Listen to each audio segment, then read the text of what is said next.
जब औरत माँ बनने वाली होती है तो उससे तलाक नहीं होती। इमन बस खुदा का वास्ता बस कर दो। मेरे पास माफी के लिए कोई अल्फाज नहीं है। मुझे कुछ समझ नहीं आ रही कि मैं इसका ज़ला कैसे करूँगा।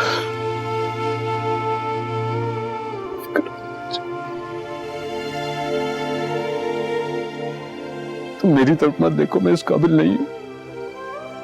तुम आयशा की खुशियों की तरफ देखो, तुम्हें उसके लिए जिंदा रहना है। और तुम जानती हो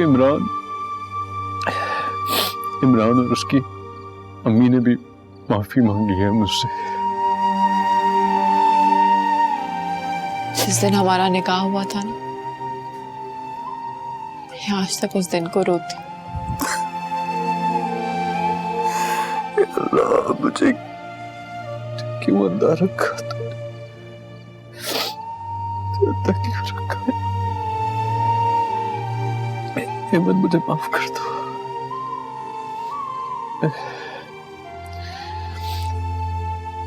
मुझे नहीं कुछ समझ आ रही मैं क्या करूं। तुम्हें पता है मैं अपनी रायगानी के हाथों रोजाना मर रहा हूं, से अब जिया नहीं जाता। अगर मज़ीद तुमने कोई बात की तो हेमन, मेरा दिल फट जाएगा और मैं आयशा की खुशियों तक जिंदा रहना चाहता हूँ। खुदा का वास्ता मैं दोबारा पूछ रहा हूँ।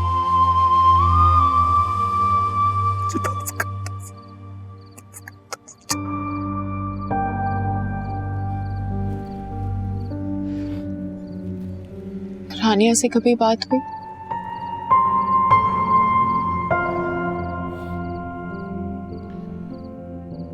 शादी कर ली थी उसने। उसके बाद कुछ पता नहीं है मुझे उसके बारे में। बहुत अच्छी थी वो भी। बस मैं ही बदनसीब हूँ हेमन। तुम्हें नहीं पहचान सका तो फिर किसी और का क्या जिक्र। क्या मेरी बेटी को मेरी बीमारी के बारे में बता दिया है? हाँ, बता दिया मैंने। मुझे लगता है अब वही तुम्हारी दवा है। न जाने किस अजियत से गुजर रही होगी मेरी बेटी। हेमन, तुम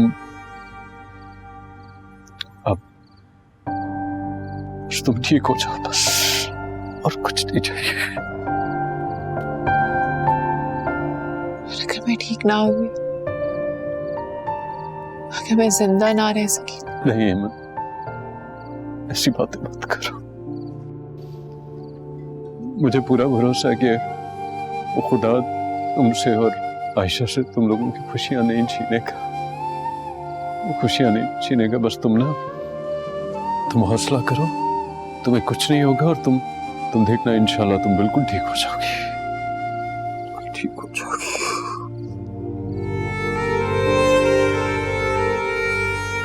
मैं कल सुबह होते ही यहाँ से चली जाऊंगी। हेमन, ऐसा अब मैं किसी कीमत पर नहीं होने दूंगा। नहीं, तुम कहीं नहीं जाओगी।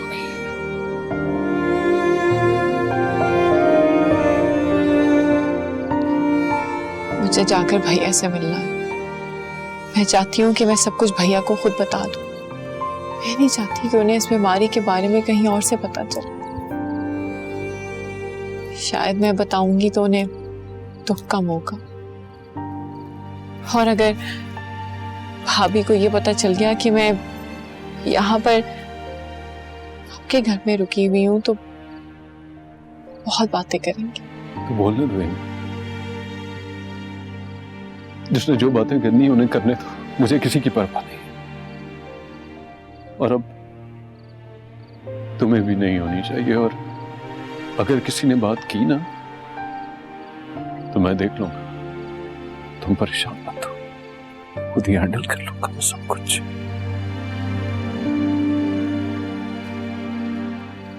मुझे नहीं पता कि मेरी कितनी जिंदगी बाकी है, मैं भाभी से माफी मांगना चाहती हूँ। उन्होंने सारी जिंदगी मेरी वजह से बहुत कुछ बर्दाश्त किया है, बहुत बातें सुनी है। बेशक उन्होंने मुझे सारी जिंदगी ताने दिए, मुझे कोसा, लेकिन मैं बुराई का बदला बुराई से नहीं देना चाहती। अच्छा, ठीक, तुम सुबह ड्राइवर के साथ चली जाना, लेकिन मेरी एक बात सुन लो,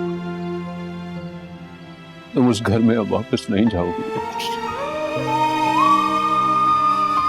अवैस, वही मेरा घर है। ये घर मेरा घर कभी नहीं हो सकता। आप मुझसे एक वादा करें,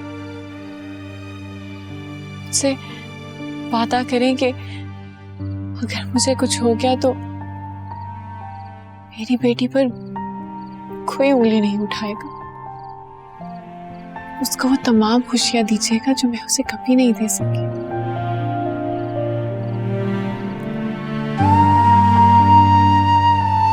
जब तक मैं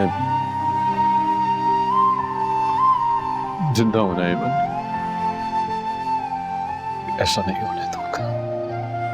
ये वादा है मेरा तुमसे।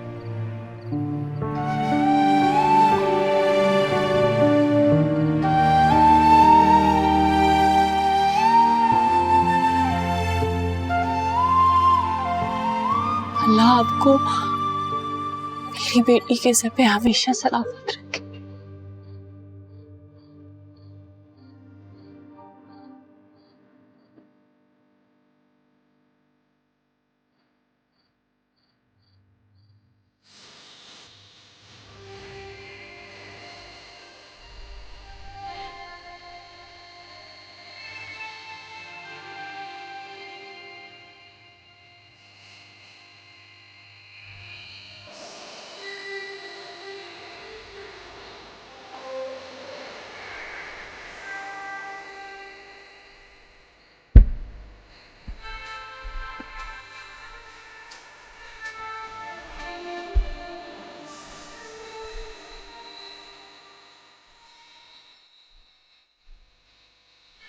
याद है, मैंने तुझसे कभी कुछ नहीं कहा।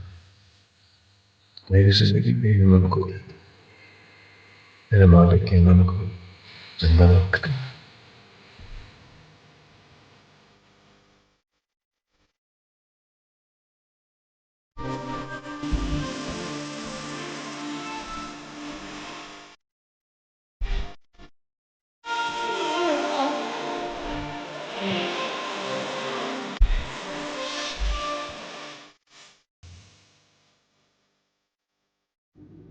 अमीन, आंटी को कैंसर है। क्या? वाकई? जी, आयशा ने मुझे बताया। कौन सा कैंसर? स्टेज 2 का ब्रेस्ट कैंसर है उन्हें। मोड़ो गाड़ी बेटा, मुझे इसके पास छोड़ दो। अम्मी, आंटी ने किसी को नहीं बताया, बल्कि आयशा और अंकल को भी आज ही पता चला। क्या किया है सौरभ ने?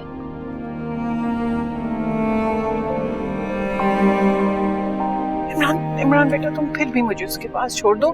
मैं उसे हौसला दूंगी, उससे बात करूंगी, उसे हंसाऊंगी। आप उन्हें थोड़ा फैमिली टाइम गुजारने दें। वो सब इस तरह पहली बार इकट्ठे हुए हैं। आप सुबह आ जाइएगा। बहुत हौसले वाली है वो। आयशा तो बहुत परेशान होगी। क्या कह रही? जाहिर है अम्मी, उसका सबसे बड़ा इम्तिहान यह है कि उसे आंटी को नहीं बताना कि उसे पता है, बल्कि हर बार उनके सामने मुस्कुरा कर आना। नजर लग गई बेचारी। उसकी अपनी जिंदगी इस तरह हाथों से फिसल रही। इलाज हो रहा है उसका? मेरा ख्याल है 3-4 दिन में कोई सर्जरी प्लान होगी। या अल्लाह, रहम फरमा उसे जिंदगी दे, खुशियां दे दे उस बेचारे।